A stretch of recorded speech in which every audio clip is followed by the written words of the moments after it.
Today's passage to read is from Matthew chapter 13, verses 1 to 9. Next week is going to be the last thought for the week before a summer break. We will resume in September. But it's a moment to reflect now, prompted by today's reading, on the possible value of these thoughts. Some of you have been kind enough to give me some feedback, and all the feedback I've received has been positive. This may, of course, mean that those who feel less positive have been tactful enough to keep their views to themselves, and I thank you all for either approach. It's worth thinking about, though, since this is quite a difficult medium of communication. When we're face to face, reactions can be seen and body language can be read. Even when preaching, when one is, as traditionally expressed, 6 foot above contradiction, even then you get a feel for how congregations are reacting. And it's nice when people laugh at our jokes. Body language can be observed a little bit from the pulpit. But an online talk like this disappears, as it were, into the ether.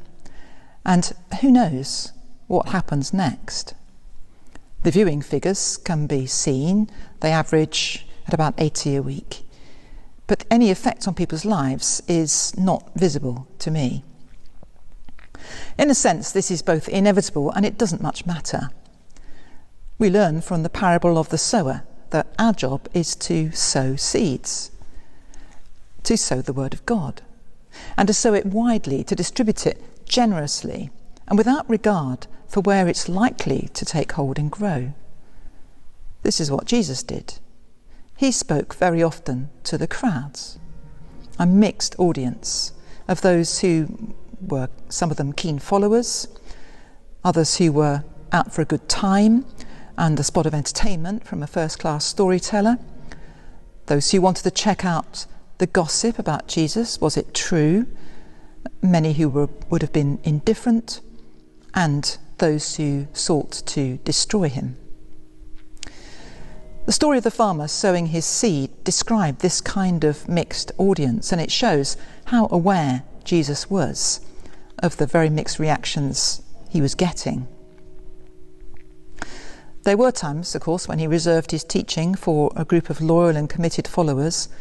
He was training them up, after all.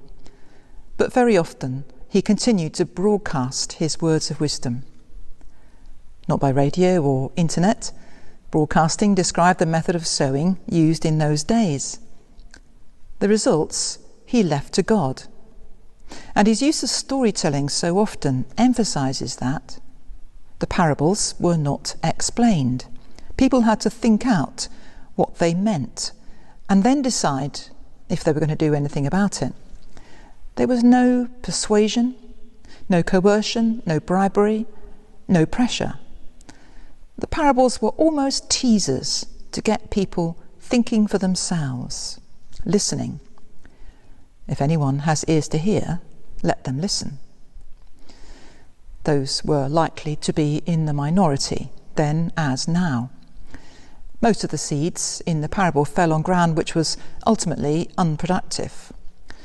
Or, as I believe Jonathan Swift said in the 18th century, they fell on deaf ears. Leaving the results to God is the right thing to do, but it's frustrating.